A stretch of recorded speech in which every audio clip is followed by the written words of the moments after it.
अभी हम लोग धान की खेती पढ़ रहे थे। आज उसी क्रम में आगे बढ़ते हैं। बासमती धान या सुगंधित धान की वैज्ञानिक खेती हम लोग पढ़ते हैं। जानते हैं बासमती धान हमें इसका जो मूल स्थान है, देखा जाए तो इसके जनक हैं भारत और पाकिस्तान को माना जाता है। पूरे विश्व में इसके स्वाद और सुगंध के चर्चे होते हैं। और देखा जाए तो भारत सबसे अधिक धान का जो बासमती धान का करीब 65% 65% जो होता है ये निर्यात अकेले भारत कर रहा है, जबकि दूसरे नंबर पर पाकिस्तान निर्यात करता है विदेशों में। हमारे यूरोपीय और अमेरिकन कंट्री में जो है इसकी बहुत डिमांड होती है, क्योंकि इसकी जो खुशबू होती है, इसका स्वाद होता है, एकदम अनोखा होता है। अपने यहाँ भी लोग जो है देखिए इसको बहुत पसंद करते हैं। तो सबसे अच्छा चावल बासमती का ही माना जाता है। तो देखा जाए तो ये इसकी जो हम लोग खेती करते हैं तो इसके लिए हर जगह इसकी अच्छी उपज नहीं हो पाती है, अच्छी क्वालिटी नहीं हो पाती, इसकी जो गुणवत्ता होनी चाहिए हर जगह नहीं हो पाती है। तो इसके लिए जैसे हमारे भारत और पाकिस्तान के जो बॉर्डर क्षेत्र है वहाँ पर सबसे उपयुक्त जलवायु होती है। इसके कुछ विशेष परिस्थितियाँ होती हैं जहाँ पर वनस्पतिक ऐसी बासमती धान की जो होती है हम लोग अच्छी पैदावार प्राप्त कर सकते हैं। तो उसके लिए हम वैज्ञानिक तरीके से किस तरह से खेती इसकी करेंगे जिससे इसकी क्वालिटी हमें मेंटेन रहे, इसकी खुशबू बनी रहे। इसमें देखिए जो खुशबू होती है उसका एक वैज्ञानिक कारण है। ये खुशबू आती सब धानों में नहीं आती, लेकिन बासमती चावल में या कुछ सुगंधित जातियों में है उसमें खुशबू आती है। खुशबू का कारण क्या होता है, एरोमा बोलते हैं उसको इंग्लिश में, एरोमा या फ्रेग्रेंस या खुशबू आप कह सकते हैं कि बासमती चावल में खुशबू क्यों आती है। ये डाई एसिटाइल होता है, डाई एसिटाइल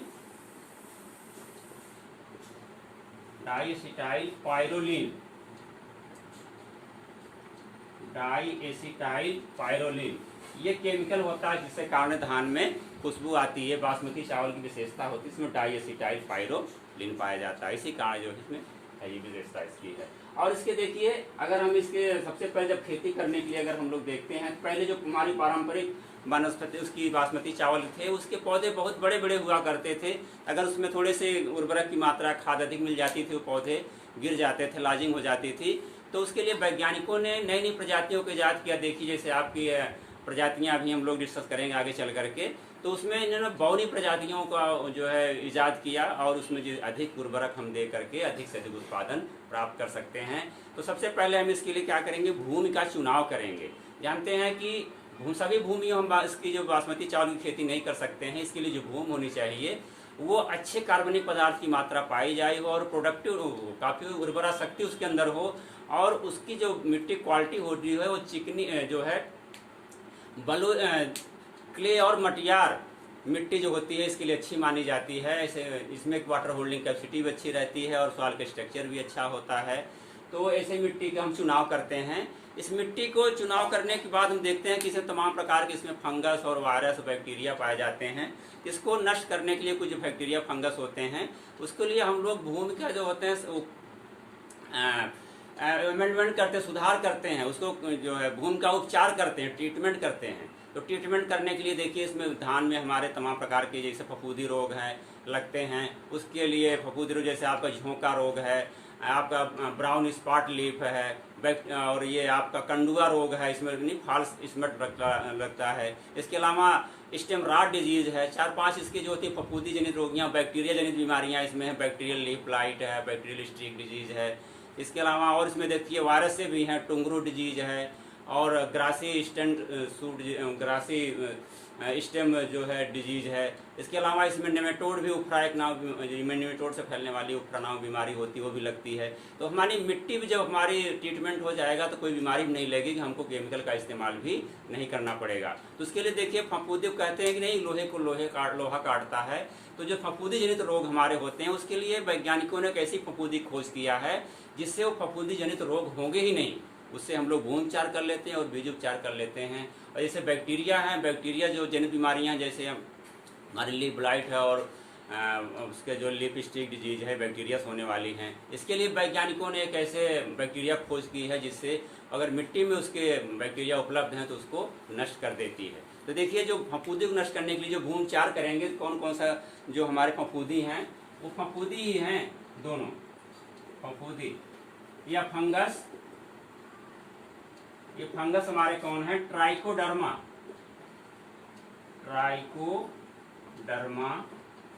विरिडी इसकी स्पीसीज है ट्राइकोडर्मा विरिडी और ये है ट्राइकोडर्मा हर्जेनियम।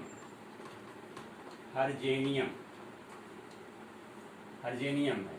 इसके क्या करते हैं, देखिए दोनों फफूंदी, दोनों में से कोई हम सिलेक्ट कर सकते हैं जो उपलब्ध हो जाए। इसकी हम लोग 2.5 किलोग्राम मात्रा लेते हैं, 2.5 kg मात्रा लेकर के इसको 60 से 75 kg होता है गोबर की खाद में हम लोग मिक्स कर लेते हैं और पानी का छिड़काव करके मिला देते हैं और 8 से 10 दिन तक इसको हम लोग छाया में सुखा करके अंतिम जुताई के समय मिट्टी में मिला देते हैं। इससे हमारे जितने भी उसके अंदर हमारे विद्यमान होते हैं तमाम जो कीड़े भी हैं और फफूंदी भी हैं वो सब नष्ट हो जाते हैं। इससे कीड़े हमारे हैं स्टेम बोरर वगैरह हैं और ये आपका ये कट वगैरह, ये स्टेम बोरर है, हिस्पा है और ये गालमीज है।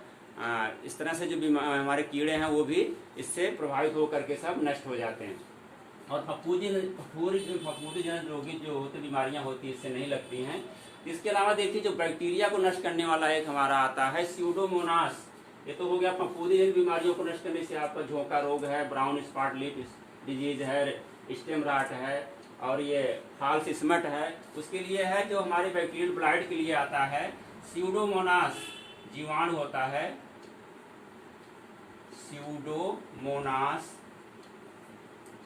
स्यूडोमोनास फ्लोरिसेंस बोलते हैं इसको, फ्लोरिसेंस एक प्रकार का जीवाणु होता है। इससे जब हम लोग इसको भी 2.5 किलोग्राम मात्रा को 2.5 kg मात्रा को वही 60 से 75 kg गोबर की खाद मिलाकर 1 हफ्ते तक उसमें मिक्स करके रख देते हैं तो ये इसकी अपनी वृद्धि कर लेता है उसमें। तब इसको हम अंतिम जुताई के समय खेत में डाल देते हैं तो जो हमारे बैक्टीरिया से फैलने वाली बीमारियां हैं वो कंट्रोल हो जाती हैं। इसके अलावा हम लोग देखिए और तमाम बीमारियां कंट्रोल हो जाती हैं। हम लोग भूमि का उपचार कर लिए। अब देखिए हम लोग करते हैं इसके वैरायटी का चुनाव। वैरायटी कैसे चुनाव करेंगे, बासमती धान उगाना जानते हैं, अच्छी पैदावार लेने, क्वालिटी मेंटेन करनी है तो ऐसी वैरायटी लेंगे जो बीमारियों से सहनशील हो और कम समय में पक रही हो और वो एडवर्स कंडीशन को भी अधिक से अधिक अपने आप को एडजस्ट करने की उसके अंदर क्षमता हो और हाई यील्डिंग वैरायटी जिससे अधिक से अधिक हमको उत्पादन प्राप्त कर सकते हैं। तो देखिए इसकी जो प्रजातियां हमारी कौन कौन है, मुख्य जो है बासमती चावल की प्रजातियां हम लोग जान लेते हैं, इसी में चुनाव करते हैं। जो सबसे अच्छी है पूसा बासमती 1, ये बहुत अच्छी वैरायटी है पूसा बासमती 1 और टाइप 3 और हमारी हो गई आपकी पूसा RH, पूसा आ गई है ये RH एक वैरायटी हाइब्रिड है पूसा RH 10, ये शंकर बासमती की वैरायटी है। और एक आ गई है CRS 30, ये ऊसर के लिए भी बहुत उपयुक्त है और ये हमारी बासमती से क्वालिटी भी अच्छी होती है। इसके अलावा हमारी और ही देखिए पूसा, ये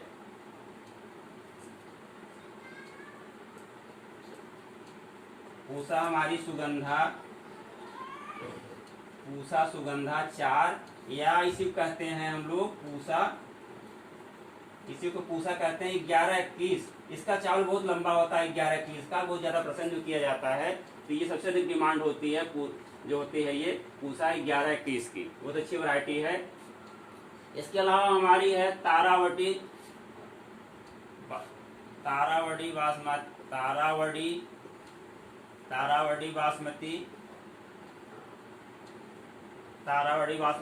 बासमती हो गई। और ये हो गई पूसा 17-28 और हो गई पूसा 16-37। ये वैरायटियां हमारी हैं जो इसकी बासमती की वैरायटियां हैं, इसको अधिकतर उगाया जा रहा है तो इसकी डिमांड सबसे अधिक देखिए पूसा बासमती उगाई जाती है। तो ये हमारी अच्छी वैरायटियां हैं। कुछ सुगंधित जातियां भी इसमें हैं, इसको हम लोग देखिए जान लेते हैं कौन कौन सी सुगंधित जातियां हैं। तो इसी से निकाली हुई बासमती प्रजातियों से ही, लेकिन वो देखा जाए तो मूल रूप से हमारी ये बासमती वैरायटियां नहीं हैं। जैसे आप देखिए अब तो तमाम निकल गई हैं। ये है मालवी बासमती करके बोलते हैं, मालवी 105 है और मालवी है 4-3 और मालवी है 10-9 और हमारे देखिए पंत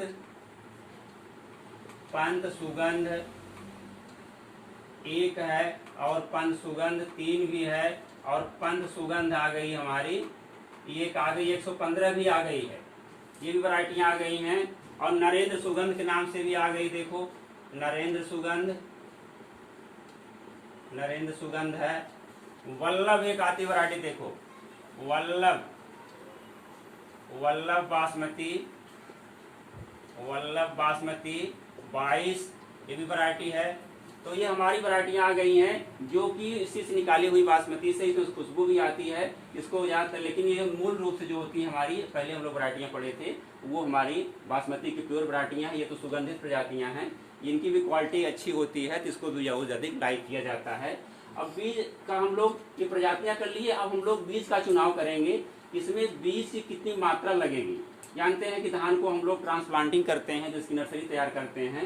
नर्सरी तैयार करने के लिए जो हमें बीज की मात्रा होती है, क्योंकि इसका जो चावल होता है बहुत पतला होता है और लंबा होता है, इसके लिए जो बीज की मात्रा होगी वो 25 से 30 किलोग्राम, 25 से 30 केजी मात्रा की जो होती है, इसलिए पर्याप्त होती है। अब हम बीज की मात्रा चुनाव कर लिया, बीज का हम लोग शोधन करेंगे।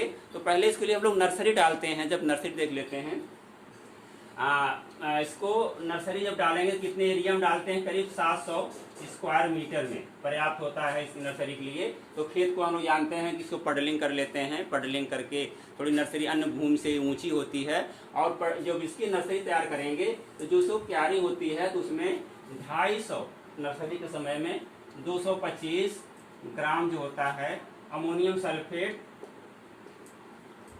अमोनियम सल्फेट, या 100 ग्राम यूरिया, या 100 ग्राम, अगर वो नहीं उपलब्ध है तो 100 ग्राम यूरिया, और 200 ग्राम जो होता है सिंगल सुपर फास्फेट को 10 वर्ग मीटर में, नर्सरी के 10 स्क्वायर मीटर क्षेत्रफल में इतना उर्वरक हम लोग डालेंगे, जिससे हमारे जो होते हैं नर्सरी के पौधे होंगे स्वस्थ होंगे और निरोग रहेंगे। तो इस नर्सरी हमारी तैयार हो जाती है। ये इसकी नर्सरी डालने का जो समय होता है, देखिए सबसे बढ़िया समय है, क्योंकि हम बासमती खेती कर रहे हैं, इसमें जो होता है धान की नर्सरी डालने का समय और रुपाई बहुत ही इम्पॉर्टेंट जो फैक्टर होता है। इसकी जो नर्सरी डालते हैं, जो लॉन्ग ड्यूरेशन की हमारी नर्सरी की प्रजातियां हैं, उसको हम लोग 15 जून तक उसकी नर्सरी हम लोग डाल देते हैं। लेकिन जो शॉर्ट ड्यूरेशन है, कम समय में तैयार होने वाली प्रजातियां हैं, उसको हम लोग यानी जून के दूसरे पखवाड़े में, मानी 15 जून से 30 जून तक, 15 से 30 जून तक, यानी 25 जून सबसे बढ़िया रहता है। 15 से 25 जून तक हम लोग उसको नर्सरी जो है डाल देना चाहिए, जो शॉर्ट ड्यूरेशन की है। ये हमारी ये हो गया नर्सरी डालने का समय। तो हम लोग पडलिंग करके नर्सरी का खेत तैयार कर लेते हैं, और उसमें बीज की मात्रा बता दी आपको, 25 से 30 किलोग्राम बीज की मात्रा लगती है, उसका छिड़काव कर लेते हैं। जो नर्सरी हमारी होती है, जब हम बीज सेलेक्ट किए हुए हैं, बीज का उपचार भी करेंगे उसमें नर्सरी में डालने से पहले। तो बीज उपचार के लिए हम लोग जानते हैं कि अभी इसके लिए हम लोग जो होते हैं तमाम जो पप्पूजन बीमारियां होती हैं, इस बीज उपचार भी करते हैं, जिससे आने वाले समय में उसमें रोग न लगे। तो वही कार्बेंडाजिम होता है। कार्बेंडाजिम एक सिस्टमेटिक इंसेक्टिसाइड है, कार्बेंडाजिम। अभी हम लोग धान खेतियों में कर लिए थे, तो ये होता है कार्बेंडाजिम होता है 2 ग्राम पर केजी सीड के लिए हम लोग उस दर से उपचारित कर लेते हैं। अगर बैक्टीरियल लीफ ब्लाइट लगती है तो उसके लिए हम लोग स्ट्रेप्टोमाइसिन जो होता है बैक्टीरियल के लिए होता है, स्ट्रेप्टोमाइसिन। अभी भूमि उपचार किए हैं, बीज उपचार भी कर ले रहे हैं। स्ट्रेप्टोमाइसिन को होता है 90% प्लस इसका 10% जो होता है टेट्रासाइक्लिन, एक दवा है टेट्रासाइक्लिन 10% जो होता है, ये 15 ग्राम की मात्रा, जो यानी 4 ग्राम की मात्रा, 4 ग्राम मात्रा को 25 केजी बीज के लिए, इसको हम 100 लीटर पानी में घोल करके उसको 24 घंटे तक इसको पानी भिगो रहे हैं, उसके बाद निकाल कर सुखा लेते हैं। तो बैक्टीरियल लीफ ब्लाइट से हमको इससे बचाव हो जाता है। जो पप्पूजन बीमारियां हैं उसको हम लोग कार्बेंडाजिम से उपचारित कर लेते हैं। अगर भूमि उपचार किए हैं तो इसके बीमारी लगने के कम चांस होते हैं, लेकिन इतना कर लेने से और पुख्ता इंतजाम हो जाता है, जिससे कोई बीमारी उसमें नहीं लगती। तो बीज उपचार कर लिए, नर्सरी हम डाल दिए हैं। और नर्सरी डालने के बाद देखिए कितने दिन में तैयार होती है नर्सरी की बीमारी होती है, जो होती है बासमती धान के लिए सबसे बढ़िया जो समय होता है रुपाई का, ये 25 से 30 दिन बाद 25 से 30 दिन में नर्सरी हमारी रोपाई के लिए एकदम तैयार होती है। तो हम लोग खेत की तैयारी कर लेंगे नर्सरी की रोपाई करने के लिए। जानते हैं कि हम लोग मई जून के महीने में यानी रबी की फसल कटने के बाद इसे गर्मी के महीने में जुताई करें, जिससे हमारे कीड़े मकोड़े खरपतवार सब नष्ट हो जाते हैं। और रोपाई के 15 दिन पहले खेत में पानी भर देना चाहिए, जिससे उसमें जो भी कार्बनिक पदार्थ वगैरह हैं सब उसमें सड़ जाएं। उसके बाद उसकी 3-4 जुताई करके उसकी पडलिंग कर लेते हैं। पडलिंग करके खेत को मुलायम और बना लेते हैं। तो हम उसकी रोपाई के लिए तैयार करते हैं। तो इसको ले जाकर कितने पौधे एक जगह रोपना चाहिए, देखिए इसकी गहराई और कितने पौधे और कितनी दूरी, इसकी दूरी क्या होगी, इसकी जो दूरी होती है वो 20 × 15 सेंटीमीटर, इतनी दूरी पर नर्सरी जो पौधे रोपना चाहिए 20 × 15 सेंटीमीटर है। अगर हम लोग लेट कर रहे हैं रोपाई में तो क्या करते हैं 15 × 15 सेंटीमीटर। अगर लेट हो गए नहीं समय से रोप पाए तो इसकी दूरी करेंगे। और कितने जो है कितने पौधे एक जगह पर हम लोग रोपाई करेंगे, ये भी ध्यान देने की बात है। देखिए जो 2 से 3 पौधे होते हैं ये प्रति हिल हमको रोपाई करना चाहिए। उसकी गहराई कितनी रखते हैं, वो भी 2 से 3 सेंटीमीटर। इससे ज़्यादा गहरे करेंगे तो हमारी टिलरिंग प्रभावित हो जाती है। इतना करते हैं। और जो बासमती धान में है कि ये बहुत इम्पॉर्टेंट फैक्टर एक है कि इसके समय से रोपाई करना। देखिए अभी क्षेत्र वाइज इसका प्रभाव पड़ता है। इसे बासमती जो धान हमारा है बासमती पूसा बासमती एक जो है, इसकी अगर रोपाई हमको पश्चिम उत्तर प्रदेश में करना है, जैसे मेरठ, मुजफ्फरनगर, सहारनपुर वाले एरिया में करना है, तो उसके सबसे बेस्ट टाइम होता है जुलाई का प्रथम सप्ताह, सबसे बेस्ट टाइम है वहाँ का पश्चिम उत्तर प्रदेश में। अगर इसी को हमको पूर्वी उत्तर प्रदेश में अगर करना है तो जुलाई के अंतिम सप्ताह में सबसे अच्छा माना जाता है, ये समय होता है। तो अगर ऐसे देखा जाए तो हमारी जो लेट वैरायटियां हैं उसके हम लोग जब रोपाई करते हैं तो उसको देखें तो पश्चिम उत्तर प्रदेश में जुलाई के मध्य में 15 जुलाई तक रोपाई कर देनी चाहिए। और जो इधर की है आपके पश्चिम के पूर्व साइड की है, उसको अगस्त के प्रथम सप्ताह तक अवश्य रोपाई कर देना चाहिए। इससे जो समय होता है बासमती का पकने का समय होता है, उसमें टेम्परेचर जो होता है वो बड़ा इंपॉर्टेंट फैक्टर होता है। तो इसीलिए इसकी समय से रोपाई कर देनी चाहिए। अभी हमारे हो गए। इसके बाद खाद और उर्वरक देखिए हम लोग इसमें प्रयोग करते हैं रोपाई से पहले। तो खेत में ये जो बासमती चावल होता है, ये उर्वरक जो सामान्य धान होता है उससे करीब आधा उर्वरक की आवश्यकता होती है। इसीलिए हम लोग इसको कार्बनिक खेती के लिए ज़्यादा प्रीफर करते हैं। जिस मिट्टी में हमारे उर्वरक की मात्रा, कार्बनिक पदार्थों की मात्रा अधिक होगी तो उसके हम लोग प्रीफर करते हैं। जिसमें देखा जाए तो अक्सर हरी खाद का प्रयोग करके ही हम लोग बासमती लगाना चाहिए। तो उर्वरक वैसे भी कम लगता है उसमें और माइक्रोन्यूट्रिएंट मिलती रहती है। इसमें पहले है सबसे अधिक इम्पॉर्टेंट बात होती है कि हमें मिट्टी की जांच करा लेनी चाहिए कि उसमें कितना तत्व, कौन सा नाइट्रोजन, फास्फोरस, पोटास और माइक्रोन्यूट्रिएंट जो होते हैं कितना उपलब्ध है। उसी आधार पर हम लोग उर्वरक की मात्रा निर्धारित करते हैं।